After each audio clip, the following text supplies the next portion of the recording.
This is The Joe Gaither Show on BamaCentral.com.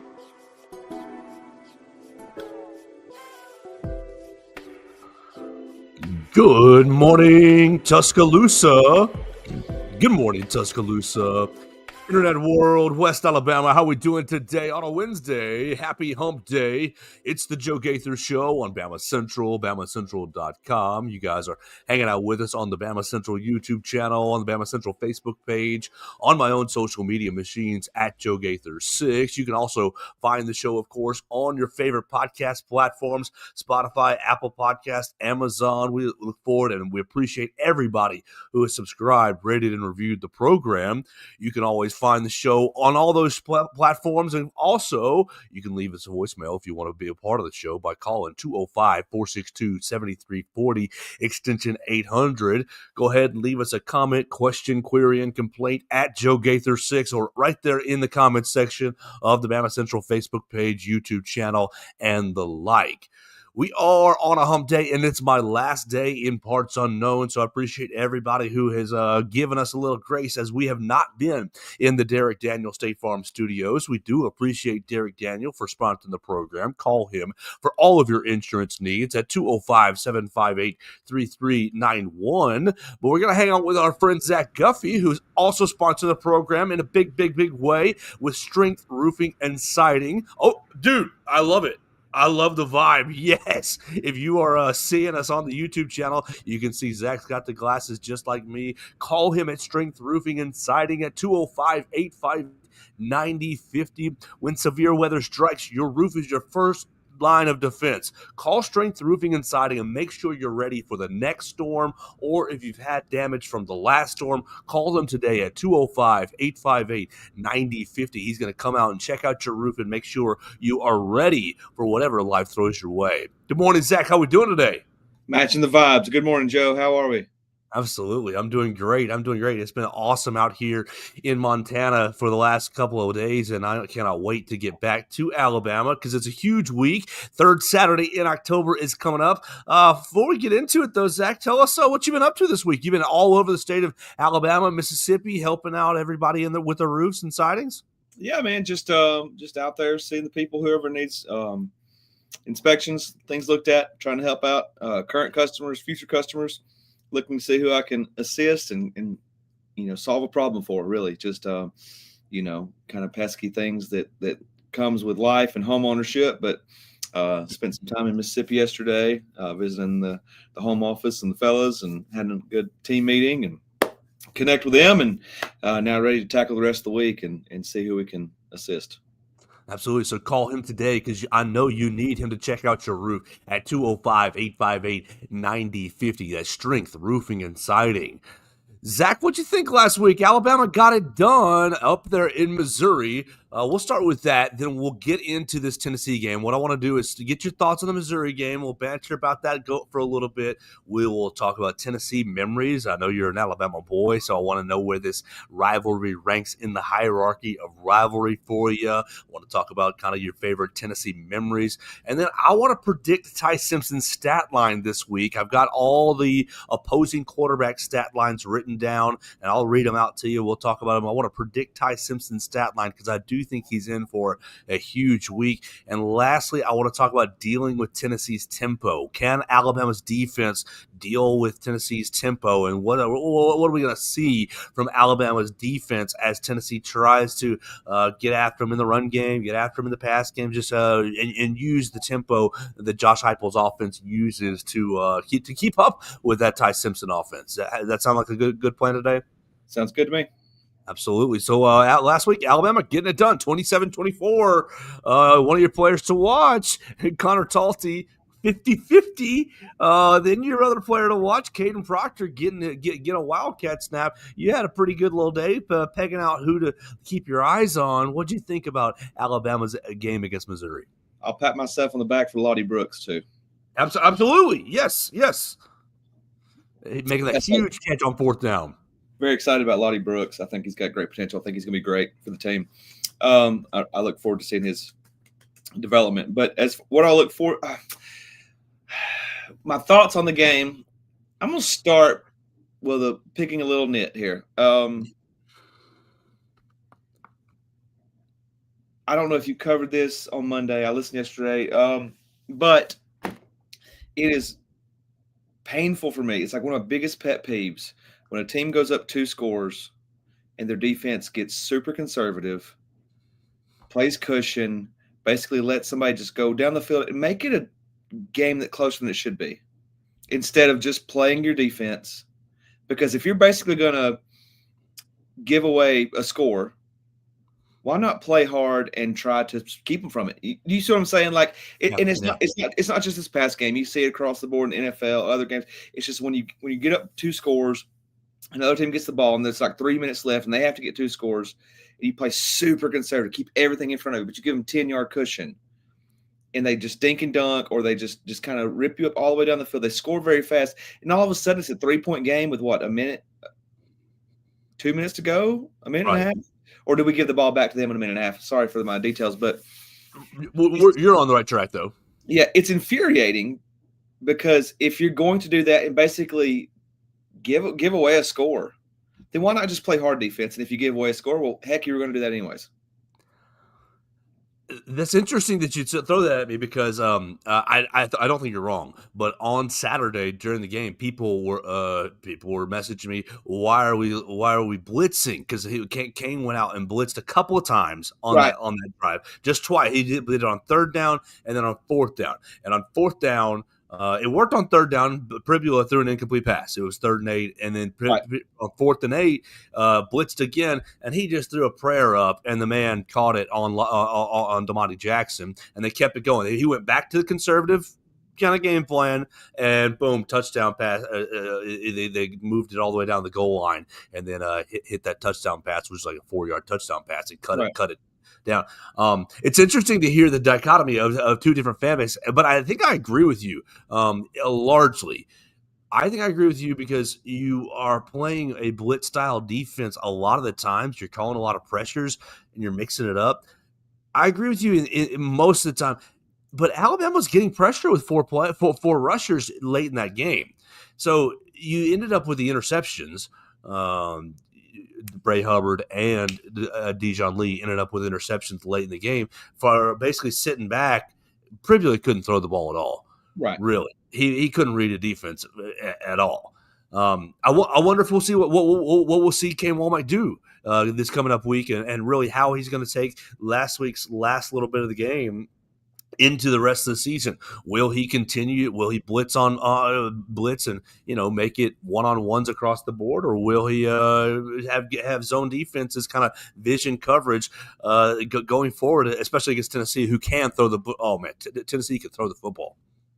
Yeah, interesting to see the approach this week, and I agree. I mean, they did send pressure and got it done. I mean, at the end of the day, the game got won. But I think that's just an overarching issue I have late in the game. Like, you don't need to play 10 yards. Like you play your regular defense, right? You don't have to give such a pressure.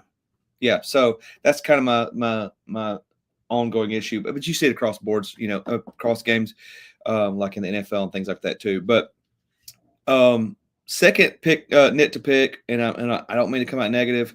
No, go ahead. What the heck BamaCentral Jackson was doing?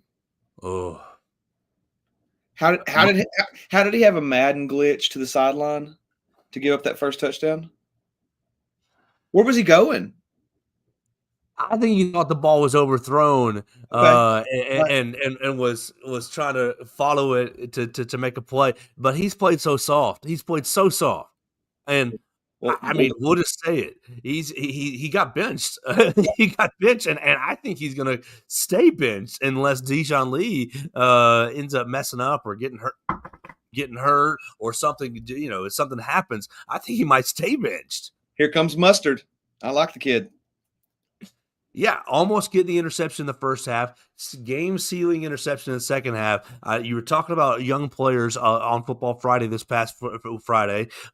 Caleb Edwards, Latia Brooks, and there was a third. It was a third. I wrote it down, but I don't have it off the top of my head. But Dijon Lee getting after it, and I think he's stolen DeMonte Jackson's starting spot this past week. Well, last week on Friday, I said there's some things going on. I don't know what they're doing. I won't name names in the secondary, I'll name him this week. It's Bomani Jackson. Yeah. He's been confusing at times, and I know the guy's rated amazing. What, number 2 DB in the country out of his recruiting class? I mean, we know he's got the skill set. I don't know what happened, but I digress. The rest of the way is positive. Yeah, Bama this week. The only thing I'm looking forward to is how to handle the up tempo. Obviously, at times in years past, that's been a bugaboo for our defenses. We'll see how this unit handles it. And I like the rotation. I like the guys playing. One thing I've liked about Womack and DeBoer in general, overarching, is his ability to play a lot of guys so that when it comes time for someone to step up in the 2 or 3 deep that needs to, they're not sitting there without experience. And if somebody's not cutting it, you've got people that have experience in games that aren't going to go out there and be mystified by the situation, right? So I'm hoping they have a good system in place just to slow them down, get off the field, not have them use that up tempo to get us in spots where, we have a failure. So looking forward to the game plan. Overall, it's just been this year has been even more exciting to see how we handle situations, how we make adjustments, how we get out there and handle each various, teams, identity, right? So each game has a life of itself just based on who the other team is. So looking forward to see what we have in store. And I don't remember the rest of your lead up question because I wanted to get my bones out about Bomani Jackson and soft defense. Oh, no, I was just asking your thoughts on the Missouri game, and you gave it to us. Soft defense and Damani Jackson. And Damani was my issue with Damani was not necessarily that play where he ends up out of bounds, which it was the touchdown play. But earlier in the drive, 2 plays earlier in the drive, he's playing kind of a deep safety. I don't know what the rotation was, but I think it was formational. I think that Missouri kind of had all their receivers on the other side, and so he was playing a deeper safety. They run a quarterback read. Privily keeps it, and he comes down the sidelines in front, and Damani's just jogging, jogging. I'm not there, not getting downhill, not pressuring Pribula, and of course, as soon as they did meet, Pribula cuts back inside, and luckily stepped out of bounds, but he could have gained another 7-8 yards. It was just the weakest tackle in the world, or tackle attempt in the world, and I wonder if it's. I don't know. I don't want to say, somebody's afraid of contact, but he's playing like he's afraid of contact. He's playing like he doesn't want to support the run game. And with the issues that Alabama has had this year, and really year and a quarter, year and a half now, almost year and a half, with stopping mobile quarterbacks, stopping a consistent running attack, you couldn't have it. And this week, Tennessee has got another great, really, really strong running attack. You can't have players on defense that are afraid to hold their gap, that are afraid to play physical in the run game, because you don't get to play the pass. You don't get to play, I'm the best corner in the world, I can cover everybody, if you don't stop the run. Because if you don't stop the run, teams are just going to hand it off, and work you over that way. So I was happy to see Dijon. And what I was happy with really was Kane Womack and Mo Linguist making the decision right then and there. It was one drive, and basically the rest of it was Dijon Lee. Damani did play in sub packages when there's more defensive backs on the field, but I was happy that they went ahead and said, okay, you're coming off. We're not going to play a whole game of you not playing the run, especially against Ahmad Hardy and Bo Pribula, who I think running was his only way to get after the Alabama defense. Agreed. And first and foremost, apologies to Damani. All year, I've been calling him Bomani. I don't know why. Bomani Jones. I think it's the banana game. Right. You gotta earn your name back. Yeah. No. And apologize. And obviously, we support you. Want you to do great. And let me ask you this. It just come to mind. When supporting the run, do you think it's an issue of people afraid to hit with 4s that they're going to be penalized for hitting the wrong way? Do you think they second guess themselves right before they come up like, oh crap, which way am I going in? I don't want to go in with 4s, because you look at his like high school highlights or dude was a headhunter. I mean, he wasn't afraid of. I don't think he's afraid of contact. I think he's afraid of contacting the wrong way and being penalized. Does that make sense? 1,000%. Because think back to, Missouri had their defender thrown out of the game for, that was a nasty hit on Derek Meadows, but the game happened so fast that if you do lead with target, James Smith gets thrown out of the Georgia game for targeting right there on his tackle in the box. Like, I definitely think that is a part of it. Yeah. I think that the game moves so quickly that it is a part of it to be worried about targeting and get kicked out of the game. Look, that's the worst rule to me in college football right now. I do understand protecting the players, and you should protect the players. But Zach, if you hit me and you target me because I lowered my head or moved this way or moved that way or whatever the case may be, you should be penalized, sure, but you shouldn't be kicked out of the game. Give me 10 extra yards and come check on my head and make sure I'm okay, but don't kick the other guys out of the game. It needs to be a like the personal foul penalties. You get one personal foul, the second personal foul, you're kicked out of the game. It needs to be a red card system, yellow card, red card system, like it is in soccer. Hey, bad penalty on you, yellow card, defender. Next one, you're out. Like, it needs to be a little bit more of a way to let the defenses play defense and say, okay, well, that was a bang, bang play. You missed up. You lowered your head too much or this, that, and the other.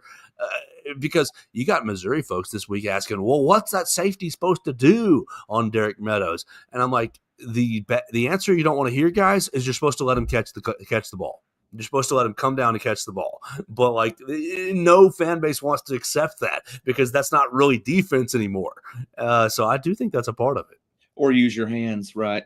And it may become subjective, but like you said, 2-card system, or like based on the severity. Like there's a review process, but then it becomes subjective again to who's reviewing and things like that. So I understand it's convoluted and a little difficult to possibly institute that, but it is what it is. Ultimately, we want to see the kids stay on the field and be able to play, but by doing that, we're removing kids for doing it the wrong way. So I don't know. I don't know the correct answer, but it's the system we've got, right? So, and that may be causing the issue with some of the arm tackles and less aggression on trying to actually get the ball down and things like that. So I don't know. I don't know if the solution is, I don't know if that's even, ultimately the issue. That's just something that came to mind when we were discussing Domani, but, we support Domani, man. Look forward to you coming back and becoming the player we know you can be. Yeah, absolutely. Because it's just a matter of, raising your game by just a little bit. He's still a great cover. I think he still is a pretty good cover corner. Yes. And I know our man Mason was really, really excited about Domani all off season long. Zach, if you didn't hear, we suspended Mason for the week just because his negative commentary of Ty Simpson all summer. We felt like he needed a week in the penalty box. Yeah, well, I was afraid,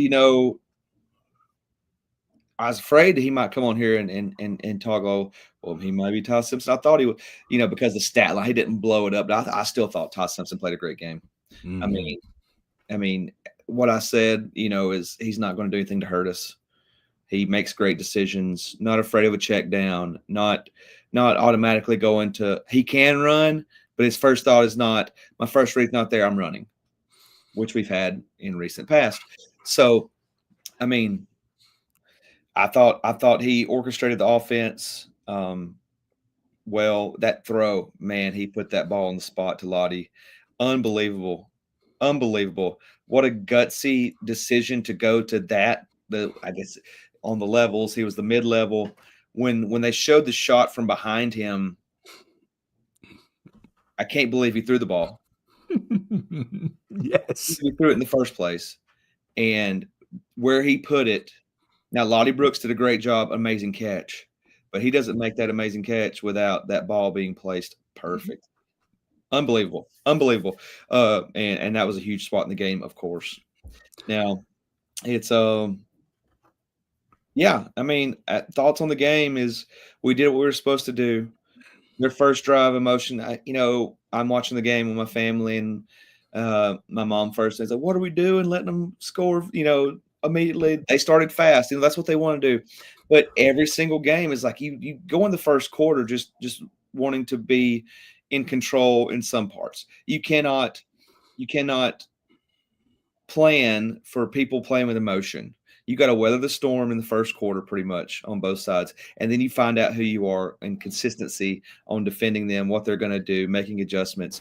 And I thought we did a great job against the run. They still got theirs at times, but overall, I think Bama played a great game. Crazy that Vegas had us at 3 and 51, -3 and the over under at 51, and both of them hit exactly for the people that play the ponies. But I bet that's infuriating for people too. And Bama's up 10 and we let them score. Yes. Yeah. So, but that's none of my concern, but I do find that stuff very interesting, how crazy spot on they were or they always are. But right. Kane Womack got the call. Hey man, ease up a little bit. We got to get this to a certain number. Yeah. Everybody's heavy Bama. Let's make it a push all the way around. Oh my gosh. I think that is a mad science, and I wish that I could really get inside, just for my own curiosity, get inside the Vegas setting, how they formulaically figure out, it's going to be 3, it's going to be 7, 3.5, what the over, and they're often within a margin, pretty deckham right on it. Right, and if not, then they put it to a point that makes it attractive to people to bet one side pretty heavy. And, that's what I say about a lot of companies, but especially Vegas. That's why their buildings are bigger than our buildings. That's right. That's right. You're good at it. Zach, you may not have seen it because it was yesterday with our player availability, and just going off the Ty Simpson conversation. I think you're pretty spot on. That throw to Lacia Brooks was orgasmic, honestly, for me. I was watching it. I thought, what are you doing? Sitting there, fading, dropping it in. Somebody on my social media, it wasn't that impressive. And I thought, man, you just don't know football if you're thinking that. But yesterday in the Malmore Athletic Facility, obviously we're starting to spin our page forward to Tennessee. Caden Proctor says that Ty Simpson was, quote, ripping our ass in our offensive meetings because we haven't been good enough. I wonder if Ty Simpson has just got that it factor, that gene in his head that nothing's ever good. He came out after the game with his little post-game press conference or deal. He's flipping through the stat sheets and he's looking, I wasn't good enough today. And obviously it was good enough to get the win, but his reaction is not, hey, we won. Yay, it's Tennessee week now. It was, flipping the stat sheet. I'm not good enough. This line's not good enough. That line's not good enough. And then obviously carrying it forward this week, Sunday, Monday meetings with the offensive players is ripping our ass from Caden Proctor's perspective. What do you think about having a quarterback that's just always spurring forward, never satisfied? Sounds very similar to an old coach that was around here. Well, he was around him a long time. And one of his key mindsets, I don't know if he used the term, but I've heard it before, complacency is a killer. Yeah. And, it's what you want in a leader. Mm-hmm. You don't want to be negative, but you always want to strive to be better. There's always an opportunity to be better in life, at home, at work, in anything you do. And I think y'all mentioned it. Was it yesterday on the show? He's a coach's kid, and it's obvious, and it's coming out everywhere. Mm-hmm. There's always opportunity to see where can I get better. Not pat myself on the back, but what can I do to get better, to put ourselves in a position to not have little mistakes and little issues. You always want to strive for greatness. I think I remember from elementary school, you used to have the boards where teachers would put paper on and cut out letters and the borders and stuff. I remember I've always kept this with me for some reason. It says, if you shoot for the moon, even if you miss, you'll land among the stars. So it's like, strive for greatness. If you don't reach it, you're still going to be pretty darn good. If you just keep moving forward, keep striving, and don't be complacent. But I love it. Get into them. We're in the middle of the football season. We're in the middle of an SEC schedule that's going to be tough every single week, no matter who you play. Don't fall back on, yeah, we could have done some things better, but we've got the win. We're excited. We're going to celebrate. No, on to the next one. What do we got to do to be better? And I like it. I like the fact that he's becoming a strong leader. Obviously, there was a lot of unknowns about him. Yeah. Coming into the season, is he going to be the guy? Are we going to go to Austin Mack or, hey, Keelan Russell seems exciting. Let's give this kid a shot and have celeries for him, because we had a small sample size with Ty, but now, baby, roll Ty, roll. Like, let him cook. I mean, he's taking it on his taking the team on his back, making everybody else around him accountable. That's what you want. That's what you want out of a professional quarterback. That's what you expect. You think Tom Brady was excited about a small win when he didn't feel like he did great? No, he was letting his teammates know where they could be better. But that's a leader. As long as you do it with compassion and heart, and strive that you want everybody to be better, not you want everybody to be better for your own game, but for the success of a whole. That's just leadership. That's all it is. An area that Alabama's really struggled in the last 3 years, really. It started to really creep into the problem area under Coach Saban, where Alabama was in the hundreds in penalties and penalty yardage, an area that Alabama has really, really improved in. I'm going over to the SEC stat page. Alabama is number one in penalties as far as penalty yardage. They have through 6 games, 258 yards in penalties accumulated. Well, that's number one. Yeah, 32 penalties, so that puts them at number 5, 1, 2, 3, 4, number 4. So there's a couple teams. Georgia has 29, Missouri has 28, but Alabama at 32 penalties is the least penalized team by yardage in the SEC. Certainly seems like, maybe Coach DeBoer's too soft. He's not good. He's not coaching them hard. It certainly seems like some of those comments are losing some merit, as the football team is, you still have a couple errors to clean up, but it's not the detrimental penalties. It's your false start here. Okay, we can get over that. You're the least penalized team in the SEC so far. Right. I mean, I think this team is being coached great. I'm tired of hearing people complain about the differences between him and Coach Saban and how he's not a fiery character and a jump all over people. I'm tired of the comparison. I mean, because what's the term? Comparison is a thief of joy. Yes, sir. I mean, if we're going to do that, we're never going to have a coach again that's going to please you or live up to your expectations. Get over yourself. I mean, he's a great coach. The staff is doing great things. Every week is different. Every week has challenges. Every game has challenges. I think they're doing a great job, and that is something that I have kept attention to, is the lack of mental mishaps, miscues. They seem disciplined in not being penalized. I don't know. I mean, I think they're doing a great job. And I think it all boils down to, kind of what I mentioned last week and what I've been harping on since week 1 is maybe we needed it. Maybe we needed a wake-up call. I mean, there's going to be a line of demarcation, with great teams and great programs that, hey, you need to know that you can't just show up. You got to put in the work. You got to be disciplined. You got to have the mental factor first. And obviously the physical comes. You're God gifted the physical abilities, or you're not on this team. It's, can you put it together and do things the right way?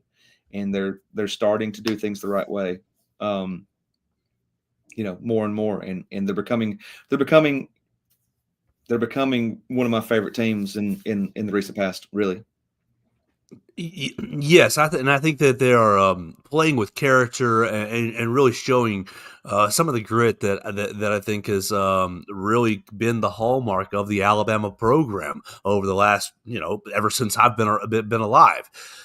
So I really think that they are coming into their own, and this week is going to be another big week. So why don't we get into the Tennessee game? We're talking with Zach Guffey of Strength Roofing and Siding. You can call him today at 205-858-9050. When severe weather strikes your your roof is your first line of defense. Storms with high winds, heavy rains, and hail can cause serious damage that isn't always visible from the ground. At Strength Roofing and Siding, we specialize in storm and hail damage, roof repair, and restoration across central Mississippi and Alabama, providing fast inspections, expert repairs, and insurance claims support to help you recover quickly and protect your home. A professional assessment from a trusted roofer is essential. That's Zach, with over 45 years of serving Alabama and Mississippi. Strength Roofing and Siding provides expert storm damage repair and replacement. Call Zach Guffey today at 205-858-9050. So, Zach, you are from Alabama. You don't have to say exactly where, but I want to know what you feel about the Tennessee game. I feel like there's a big debate whether it's Tennessee, Auburn, LSU, maybe even some Mississippi State. How do you feel about the Tennessee game? And maybe we'll start thinking about some of your better memories or your more fun memories against the Tennessee Vols. Sure, and I'll echo what I believe you said yesterday is the Auburn rivalry is in us, right? And we're inundated by it. But people in your everyday life, people that you love are Auburn fans. So, it's a rivalry, but I think there's more vitriol towards Tennessee.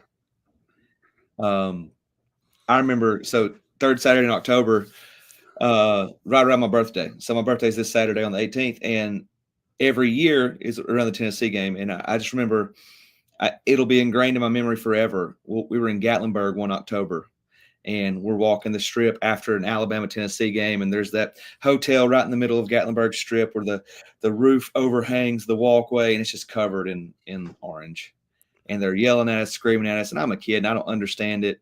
And my mom and dad's super conservative, and my dad don't really care about football or anything like that, but my mom loves it. And from that day forward, she's ingrained in me that we can't stand Tennessee, and my father-in-law lives in Tennessee, super Bama fan, lives in Tennessee, so he's surrounded by it.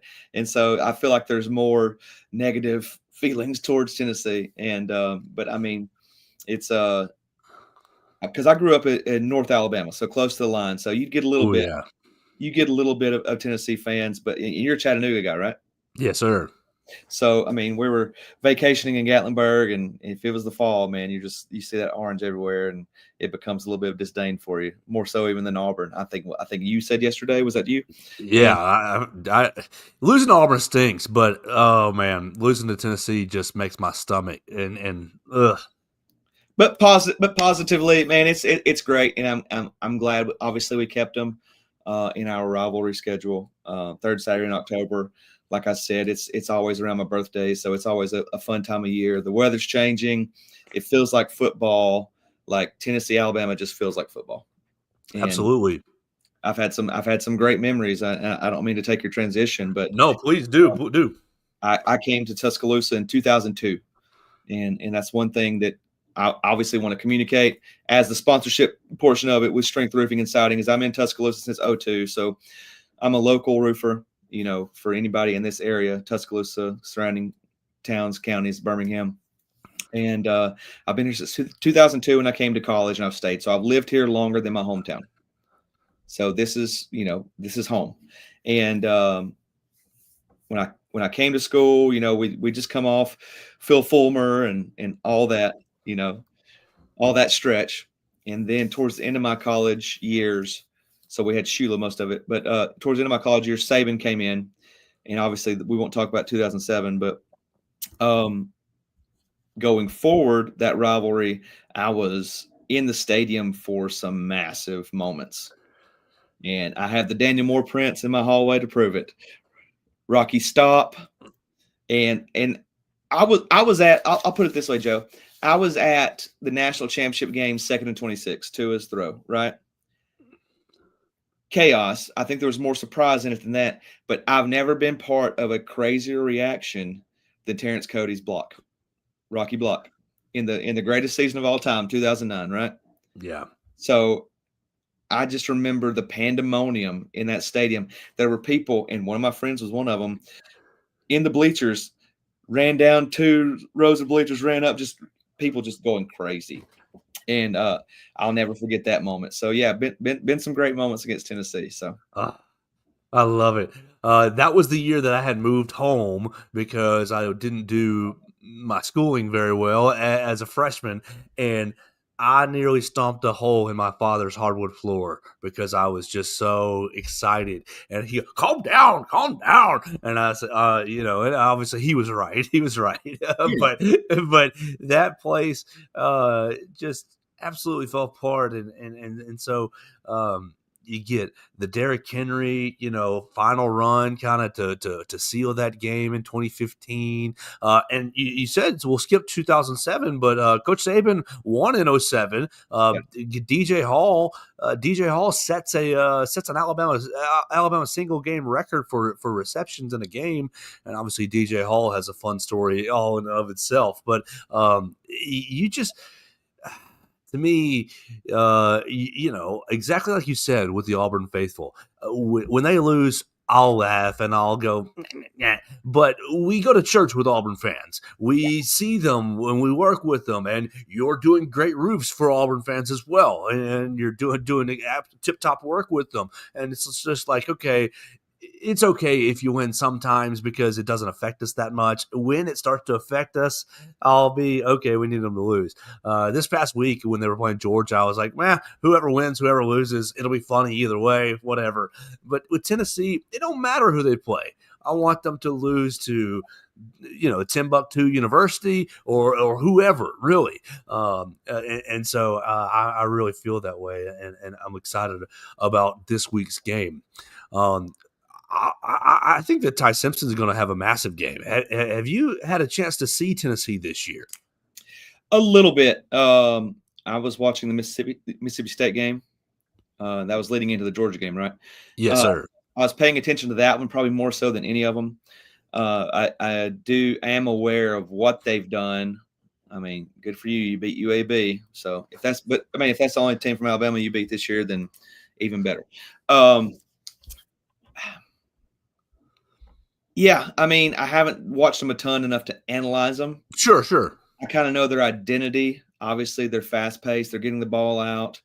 So I'm interested to see how we approach that as far as getting the ball out quickly. We're not going to be getting a lot of pressures. So probably getting into more of a zone or even if we man up, we're going to have an extra DB and probably not putting as much emphasis on getting to the quarterback. Probably not a lot of blitzing going on, if I had to guess. But, they've got talented receivers. He's efficient. Aguilar is efficient with his passing. I'm not, and maybe you can school me on this. How is their rush and their I know the pass pro is pretty good, but that comes with getting the ball out quickly. They're low in sacks allowed. Yes, exactly. How is their rush attack? They're third in the SEC in rushing at 210 yards, and that puts them at, I had it earlier, that puts them just right in the 20s nationally. So they're right there just ahead of Vanderbilt. We've already played Florida State. We've already played Missouri, who are better rushing offenses. I do think their offense has some ways to get after the Alabama defense, but I think that Ty Simpson offensively and the Alabama offense has a real opportunity to just go ballistic because Tennessee, they play with lighter boxes, and their defensive backs have played to your first little comments about backing off. They've played off coverage a lot because, and I wonder if it's because we just are worried about big plays over the top, and you look at their pass defense. They're last in the SEC in pass defense for as far as yards go. They are first as far as sacks go, so they're getting a lot of pressure, but they're calling a lot of stunts and blitzes that I think the Alabama offense is going to be able to pick up, going to communicate well and pick up. I wonder if Ty Simpson ripping their ass is like, hey, you better be on your game when blitzes and stunts come, know who you're blocking, because I think there's real opportunities for Ty Simpson to get after him in the pass game. You'll get Ryan back healthy this week. You got Isaiah and Jeremy, who have been really outstanding over the last couple of weeks. Ideally, you're going to get some other wide receivers kind of into the Lazia Brooks is going to be right there as well. So the Alabama wide receiver core is just really, really tough to defend, especially if you already have a poor secondary. And so I think that Ty Simpson has a huge game. So let me throw some of these stat lines at you. These are all the quarterbacks that have played against Tennessee. And you start thinking about, what are we going to do? I want to predict Ty Simpson's stat line. So here we go. Against Syracuse, they played Steve Angeli. He went 23 of 40, 274 yards, 1 touchdown, 1 interception. Okay. ETSU played 3 different quarterbacks. They combined to go 19 of 31, 167, and 1 touchdown. No interceptions. Georgia's Gunnar Stockton went 23 of 31. 304 yards and 2 touchdowns. Obviously, the big touchdown pass to tie the game late on 4th down kind of stands out. But 304 yards and 2 touchdowns for Gunnar Stockton. UAB, we know how much trouble they're in. They just fired their coach. But Jalen Kitna, went 38 of 51 for 364 yards, 2 touchdowns, 1 interception. 364 yards for daggum UAB. Now, Blake Shapen at Mississippi State, not as good. 18 of 29 for 175 yards, 1 touchdown, 1 interception. And Taylon Green of Arkansas last week, Taylon Green, 21 of 31, 256 yards, and 2 touchdowns. So that's 274, 167, 304, 364, 175, and 256. Surely Ty Simpson is a better quarterback than all 6 of these jokers. Correct. But, it's it all depends on how the game goes. Sure. Right? We could get up big early, go to the run, control the clock, have a bunch of rushing yards. Ty only throws for 175 yards because he got 175 yards in the first quarter. You know what I mean? And then the game just kind of shifts into more of a control, just get the game over with mode. But, should he be better than all these? Yeah, it depends on what the scenario is. Ryan Williams commands so much attention, you forget that there's a couple of guys out there that quite possibly might be just as good. Jeremy Bernard, first couple of games of the season, I was like, he's probably going to win the dang Blitnikoff. Is Blitnikoff, right? Yes, sir. Yeah, and but then you got the emergence of, Horton is reliable. I don't think we use Horton enough. Lottie Brooks is one of my favorites to watch, and I think we don't talk enough about Josh Cuevas. Oh gosh, yes. He is consistent can be. He is a safety valve, and at times he's a number 1 for Ty because we know that he's going to be there, right? So the fact that at any given time you've got 4 or 5 capable targets on a play with 2 to 3 people looking at Ryan Williams. I agree. The stage is set for Ty to have a huge game, and his dad's a coach in Tennessee. He's a coach's kid. He's got on his offensive line, so they're going to be stepping up, giving him time. He has an opportunity to have a monumental day. But like I said, if we go up 2 or 3 scores and it's the second quarter, well, our game plan shifts immensely, and he's probably not going to be throwing the ball as much, especially not like downfield big plays or things like that. So, it's hard to predict. Is he going to be 38 of 51 for 364 like UAB? No, because I don't think we're going to be in a position to have to do that. Sure. I think there will be opportunities to kind of grind the game out if Alabama can take a lead. Ty Simpson this year has thrown 254, 226, 382, 276, 340, and last week 200 right on the nose. Thrown multiple touchdowns in every game this year with the 1 interception against the Vanderbilt Commodores. So, Zach Guffey, what are we thinking here? 315, 3 touchdowns for Ty Simpson? That's kind of what I'm feeling like landing here. I wrote, and you can't see it because of my. Oh, there you go. Yep. I wrote 28 for 33 for 323 and 3 touchdowns. Okay, I like it. I like it. And Ty Simpson puts himself in the annals of Alabama quarterbacks. I mean, he already is, but in the Tennessee rivalry, if he goes for 336 and 3 touchdowns, absolutely. Here's a hot take: Please. we see more than one quarterback. Oh, we're gonna see a little Austin Mack, Hugh and Russell because the blowout. Yes, not by design, not because we're trying to do something tricky. No, because this game's going to be over early. I'm kind of wondering that way as well because I think you get a couple of stops. I don't think that Tennessee's going to be able to stop you offensively, and so I think the game could stack up on Tennessee fairly easily. Honestly, I look at Tennessee's competition; they haven't really. I mean, Georgia obviously great competition. Give them credit for that. But you had a 21-7 lead on Georgia and ended up losing in overtime because Georgia just dug their way back in.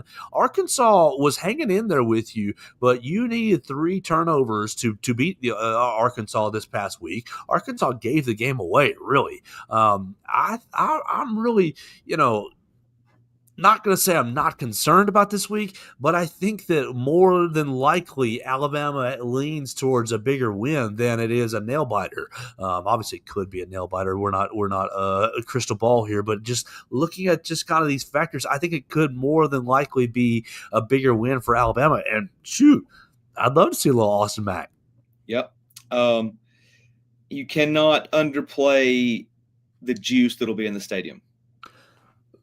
Coach DeBoer asked for juice on Monday, and you've been in the stadium many times. And maybe you could speak to this because on Monday Theo said, "Oh man, the Alabama faithful isn't as loud as these other road games that I've been, but they will be this week." Correct. Correct. I mean, and to Theo's point, I understand.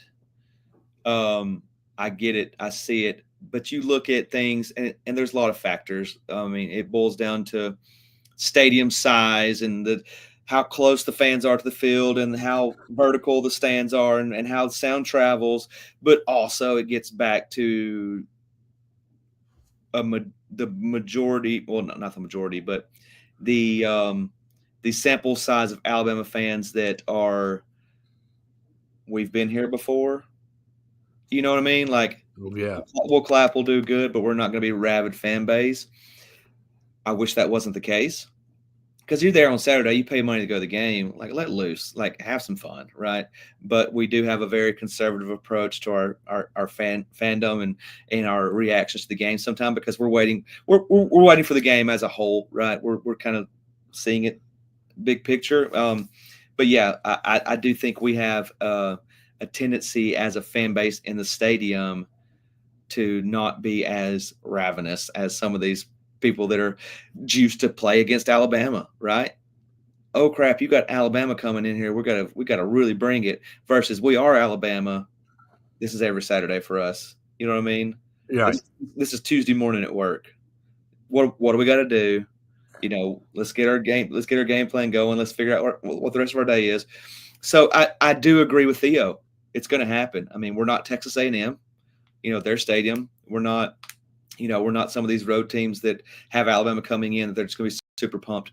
But there's always a couple of times a year where we do bring a little extra juice.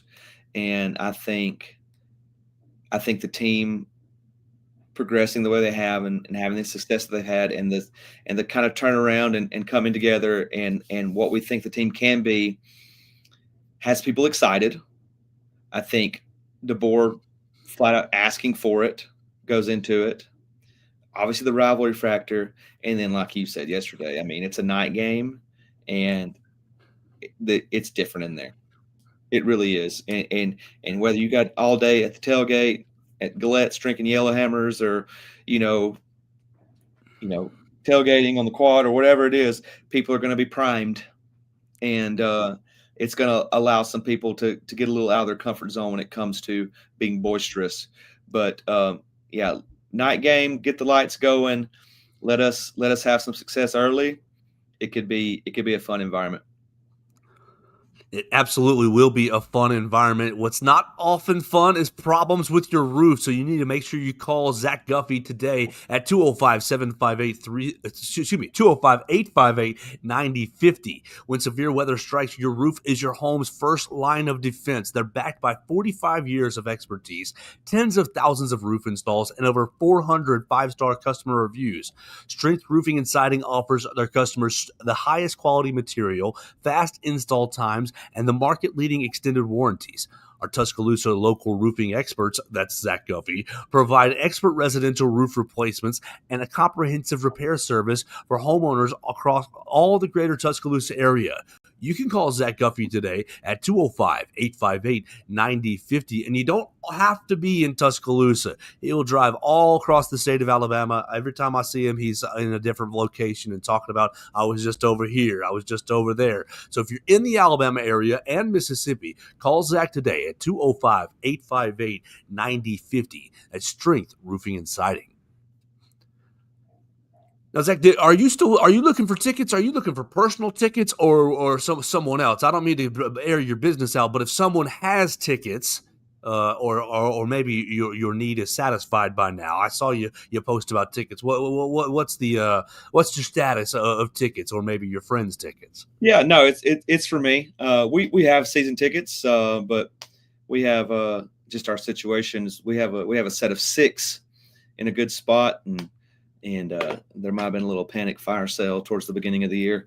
They're not technically mine, but so long story short, and with my often different pregame schedule, if I'm having to play music or something like that, it's always kind of a week by week basis if I'm going to get to go. Sure. But this week sets up that with it being a night game, and what I've got early is all I've got before the game, and we'll be able to playing right outside the stadium, so we'll be able to unplug and just walk right in. So we're going to be attending this one. So we were just playing it on a week by week basis this year. So you are satisfied, because I was going to solicit for all our listeners if they have not yet, all but I'm kind of a maniac too. Like it's I have no problem. I'll even go to away games without tickets. I'll wait till 2 hours before the game. I'll just be looking the day before, but I'll also be looking the morning of. Somebody's going to panic. Like, oh crap, somebody didn't make it, or somebody got too loose at the tailgate and they're not going to make it in the game. I got to get rid of these 2 tickets. I'll sell them for $50 a piece. You know what I mean? I just got to get rid of them, and it'll happen. I'll probably wind up with pretty good seats for a favorable price. So there you go. If you want to give Zach that favorable price, you can connect with me or find him online. You can find him really anywhere. Call him at Strength Roofing. Ask for his number when you call Strength Roofing and Siding, 205-858-9050. If you got tickets you want to offload Zach Guffey, because we want to make sure he's in the stadium this week. You mentioned playing. Many people may or may not know prominent artists around Tuscaloosa, musical artists, obviously leading church worship right there at St. Mark Church. Where are you going to be playing this week? You going to be entertaining the folks before the game? Busy week this week. Thursday night I'll be at Hotel Alamite downstairs in the Forte restaurant from 6 to 9 on Thursday. Friday night late we'll be at the booth, and then we have a fraternity before the game right outside the stadium, right there at the Phi Gam house. So right there in the front yard, people walking by will be right there in front of the Walk of Champions. So they'll be hearing us. We'll be annoying them while they're trying to wait for the team buses to come in. No, not annoying at all. You'll be able to celebrate with Zach the great third Saturday in October right outside the Phi Gam house on the front lawn. So make sure you look for him and say hello and get his card and schedule him to come out to look at your roof to make sure that you're ready for the winter season. Zach, I want to finish with one more topic here, and it's mock draft, because we love the NFL around here, and starting to get some buzz as far as mock draft goes. Mr. Mel Kiper Jr., Mr. Shadir Sanders lover, put out his latest mock, basically his big board for the upcoming season. and he's got Ty Simpson at 16 overall, Caden Proctor at 25 overall. He rates Bray Hubbard his number 2 safety, LT Overton his number 4 defensive end, Justin Jefferson his number 6 off-ball linebacker, Jeremy Bernard the 7th wide receiver, Tim Keenan the 7th defensive tackle, and Parker Brailsford the 9th overall interior offensive lineman. So some interesting ratings by Mel Kiper Jr. One more little comment, and we'll get your take on it. Jordan Reed puts out a brand new mock draft today where he has LT Overton going to the Detroit Lions at 20. He has Caden Proctor going to the San Francisco 49ers at 26. And he has Ty Simpson going to the Pittsburgh Steelers at number 30 overall. How would you feel about Ty Simpson replacing Aaron Rodgers right there in Pittsburgh? They've been in quarterback purgatory for a while. Sure. Yeah, it's been a revolving door.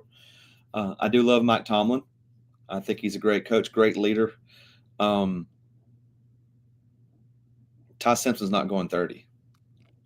No. He keeps doing what he's doing. He's gonna creep up, and somebody's gonna take him. Somebody's gonna have a need, and it's gonna be, if he keeps doing what he's doing, he's gonna be looked at as a potential future leader, efficient. I don't think he lasts till 30. So, but if he wound up with the Steelers, there's much worse situations to be in. He could be on the Browns. Yeah, that's my big concern for him is he playing so well that the Jets will take him in the top 3 or the Browns will take him in the top 5? Like, obviously, I want Ty to be drafted very highly and make himself a lot of money, but the situation is much more important. Oftentimes, maybe a team in the top 5 will be flirting with the Steelers and say, "You got to trade up for Ty Simpson, or we're going to take him right here, right now." Fernando Mendoza still kind of seems like the overall quarterback 1, and Dante Moore from Oregon as well is getting a lot of love. But Ty's going to be right there in that top 8 range, in my opinion. I think so too. It's you never can tell. It's fun to look at, but it's kind of the same way I feel about rankings. I don't care what we're ranked till the day after the SEC championship. I do get caught up in mock drafts and things like that to kind of see where our boys are going to go. But do you feel like Caden Proctor is kind of low? Do you not feel like he'll be up there a little bit higher? Just obviously being a coveted position. If he continues to play this way, then I do think he will. I think the Florida State week really, really hurt him. And really, even the Wisconsin game, he was fine, but he wasn't. He had a weight issue coming into the season, and I think he still probably could use another 20 pounds, losing another 20 pounds. That Florida State game, I do think hurt him. But as he has continued, really since the Georgia game, Georgia, Vanderbilt, Missouri, he started to play better and better and better. Now he got beat kind of a little bit against Missouri. I think if he will control his weight issue, he will see his stock go up, up, and up. And what I really think for Caden Proctor is he's going to get to the end of the year and his agent is going to say, "Hey, you're 355. We need you to be at 335 by the combine." And if he does do that, then yes, I think you will see him continue to climb. I think what will happen is, and this may be a completely wrong take, but there's so much attention on him with like getting the ball and things like that. Oh yeah. There's going to be eyes on him. And I'm not saying that his offensive use is going to help him in his draft stock, but I think he's going to be a notable name. And somewhere along the lines, they're going to be like left tackle, be like this guy or this guy. We're like, well, we know we heard a lot about Caden Proctor. Let's go with him. So I don't know if it's just his notoriety is going to help him get more attention, and perhaps if he plays well, because people are looking at him and things like that. If he continues to play well, and like you said, show that he can handle any adjustments he needs to make as far as his weight or things like that. I just think there's going to be eyes on him. Yeah, and he's been a huge name really for the last 3 years. Just he was highly rated out of high school.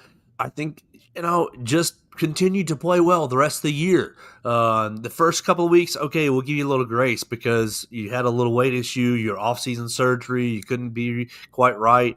Easing into the year, keep playing well, keep playing upward trajectory, and he will see his stock continue to rise. So I'm looking forward to it. But you're right, exactly right. In that mock drafts right now are silly to a large degree, but I just enjoy them because usually at this point for my NFL franchises, well, the season's over. Who are we going to draft? We're not quite there yet with the Bears, but I guess that could be 2 weeks away at any point. So we'll see. Bear down. That's right. Zach, why don't you tell the people one more time in your own words about Strength Roofing and Siding, where they can find you and what you want to, how they can get in contact with you, what you do over there, because everybody needs to have security in their roof and in their home.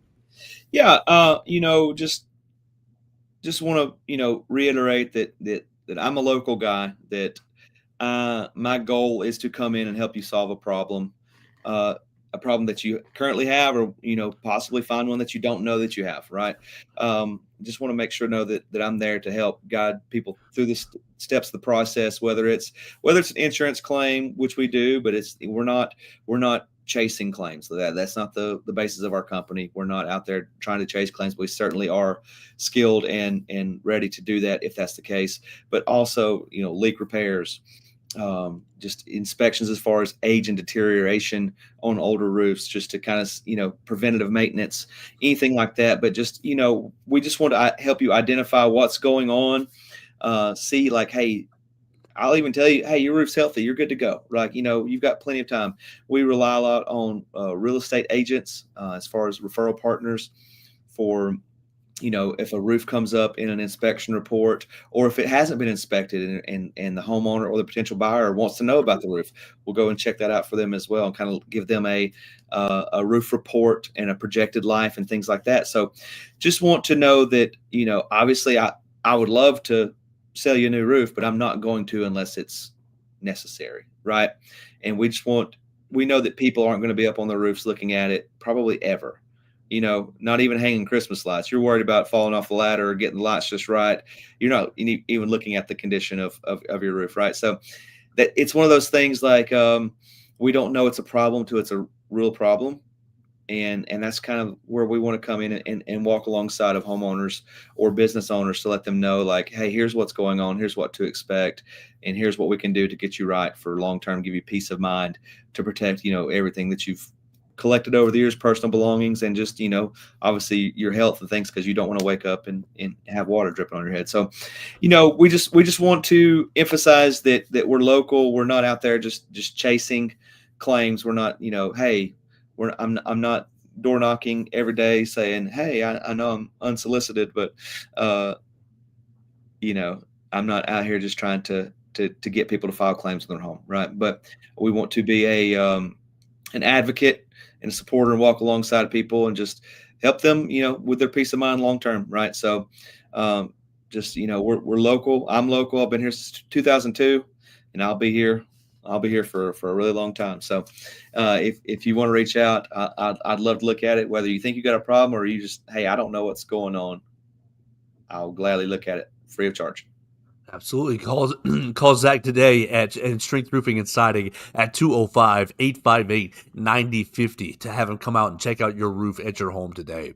Zach, I hope you have a great weekend, man. You want to leave us with a prediction on the Tennessee game? You already said we're going to see multiple quarterbacks, big score, roll tide. 44-17. Oh, I love it.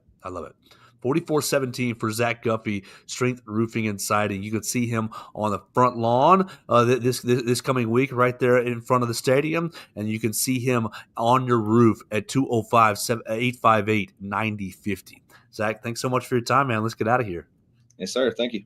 Absolutely. That's going to do it for us right here on the Joe Gaither Show today. We appreciate Zach so much. We appreciate Strength Roofing and Siding for being a part of the program.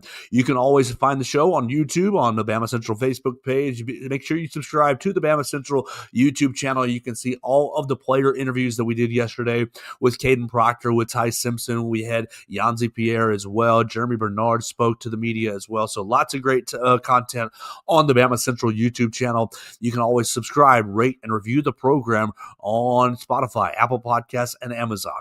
We'll talk to you tomorrow. We'll have Theo Fernandez join us tomorrow. I'm talking to Tennessee writer Caleb Sisk from the LNSI Network tomorrow afternoon. We'll play that on Friday, and we'll have a great Football Friday. 2 more great shows to go as we get ready for the third Saturday in October.